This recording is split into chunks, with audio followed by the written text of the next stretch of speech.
Welcome to our continuing series, Questions and Answers for a World in Crisis, from the writings of Sri Aurobindo and the Mother. Today, endurance. All the quotations I have entered in this series, and often many, many more, may be found on our website, motherandSriAurobindo.in. From the Mother. Let endurance be your watchword. Teach the life force in you, your vital being, not to complain, but to put up with all the conditions necessary for great achievement. The body is a very enduring servant. It bears the stress of circumstance tamely, like a beast of burden. It is the vital being that is always grumbling and uneasy. The slavery and torture to which it subjects the physical is almost incalculable. How it twists and deforms the poor body to its own fads and fancies, irrationally demanding that everything should be shaped according to its whimsicality. But the very essence of endurance is that the vital should learn to give up its capricious likes and dislikes and preserve an equanimity in the midst of the most trying conditions.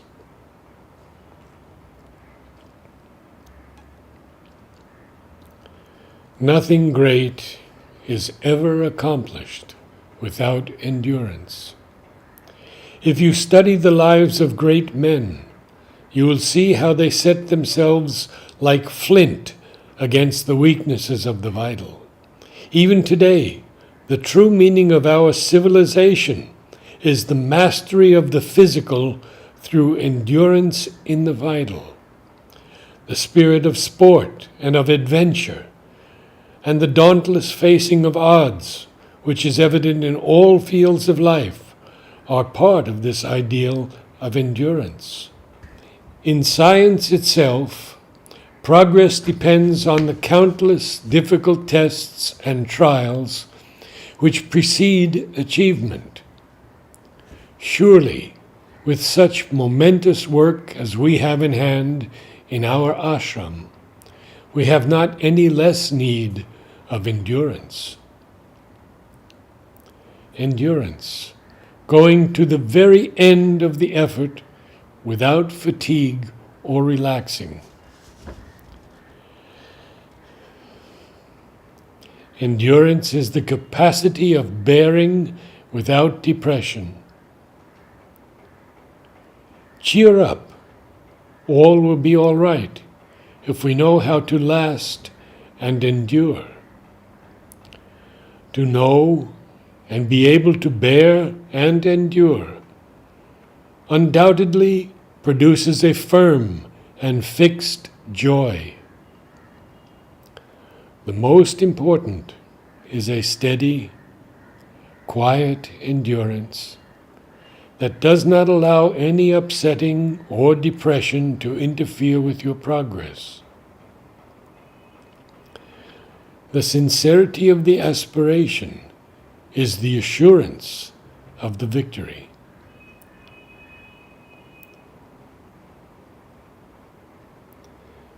A quiet endurance is the sure way to success. 14 June 1954.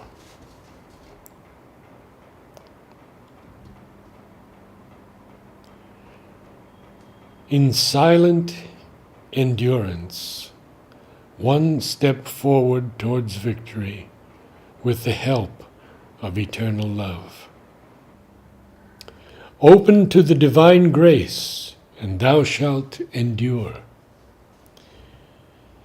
If you have endurance, you say, all right, I will begin again and again, as long as necessary, 1,000 times, 10,000 times, 1,000,000 times if necessary, but I will go to the end and nothing can stop me on the way. That is very necessary.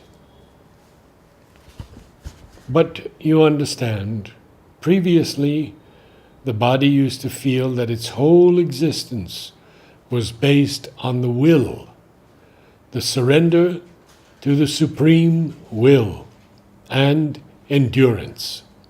If it was asked, "Do you find life pleasant?" it didn't dare to say no, but it didn't find it pleasant. Life wasn't for its own pleasure, and it didn't understand how it could give pleasure. There was a concentration of will in a surrender striving to be as perfect, painstakingly perfect as possible, and a sense of endurance, holding on and holding out. And so I looked. Is it something particular to this body? I wondered. To everyone who has lived closely with it, my body gives the impression of two things: a very concentrated, very stubborn will, and such endurance. Sri Aurobindo used to tell me he had never dreamed a body could have such endurance. And that's probably why, but I don't want to curtail this ability in any way, because it is a cellular will, and a cellular endurance too, which is quite intriguing. It is not a central will and central endurance. Parentheses. That's something else altogether, in parentheses. It's cellular.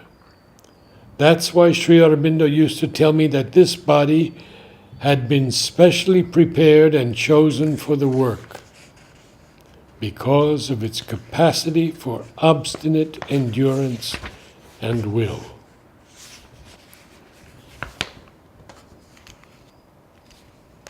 From Sri Aurobindo. The effort towards a passive or purely receptive equality may start from three different principles or attitudes, which all lead to the same result and ultimate consequence: endurance, indifference, and submission.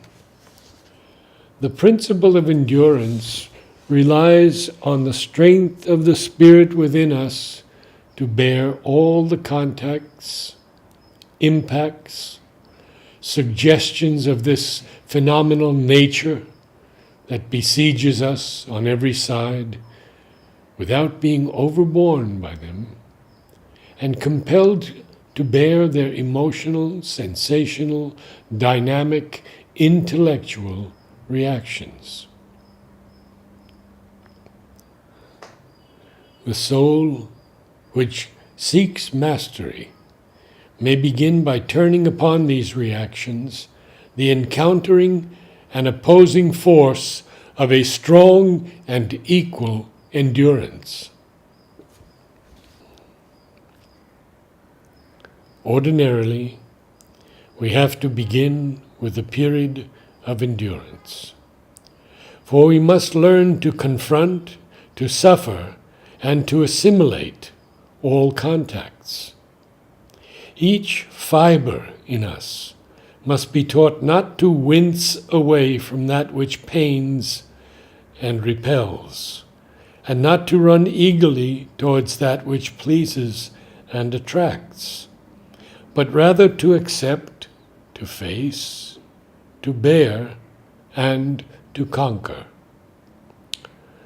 All touches we must be strong to bear, not only those that are proper and personal to us, but those born of our sympathy or our conflict with the worlds around, above, or below us, and with their peoples.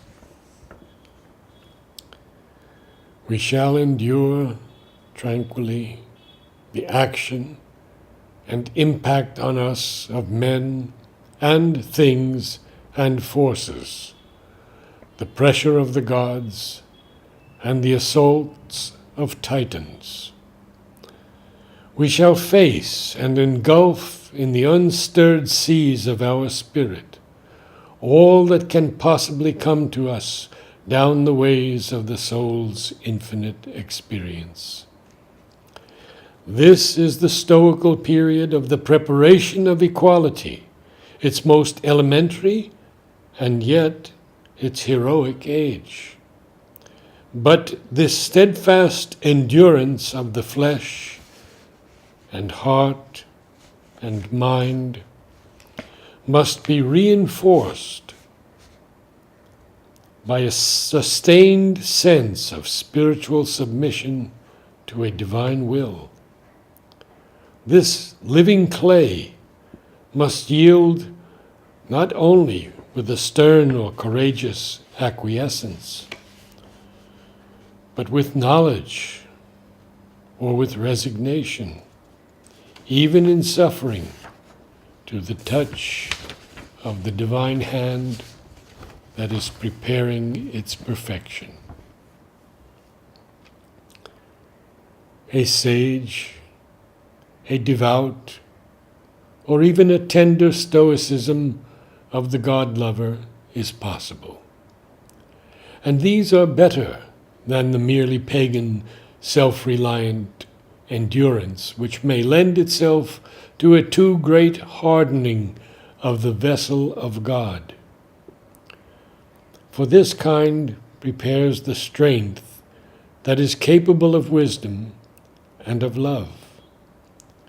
Its tranquility is a deeply moved calm that passes easily into bliss. The gain of this period of resignation and endurance is the soul's strength, equal to all shocks and contacts.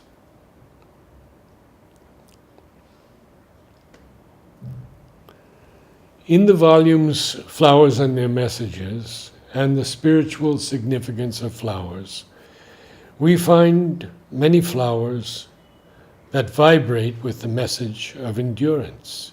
Here are some. The message we receive from the zinnias is that of endurance. Endurance, going to the end of the effort without fatigue or relaxation. Courageous endurance, strong and energetic, never complains. Victorious endurance, it will endure till the end of the battle. Spontaneous endurance, natural, effortless, smiling. Joyful endurance, whatever happens, it keeps on smiling. Ananda of endurance, to know how to bear and endure, undoubtedly creates a strong and lasting joy. Supramentalised endurance. The attitude is such that difficulties lose their power to harass. Psychic endurance. It will smile at life, whatever its difficulties may be. Mental endurance. The difficulty of the problems to be solved will never discourage it.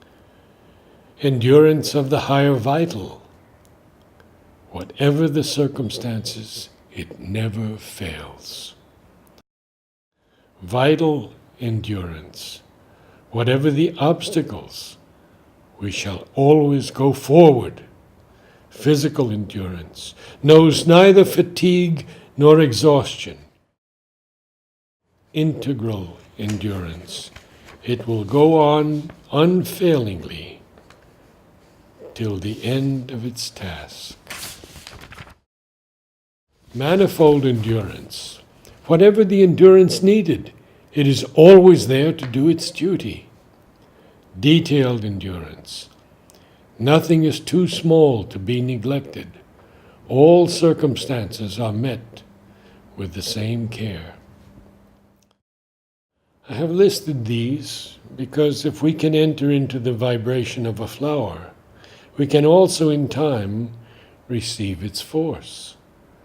When we were preparing flowers and their messages, we asked Mother if she would comment on the flowers. I have added these comments beneath the significance, as they are a profound and enlightening gift from Mother on which we should meditate. When Mother asked me to begin the work of preparing to build the gardens of the Much Mandir, I brought many packets of seeds from the US. The zinnias hybridized there and in Europe are very large and vibrant with color. I sent many of the above to Mother and live in gratitude for all she named. Namaste.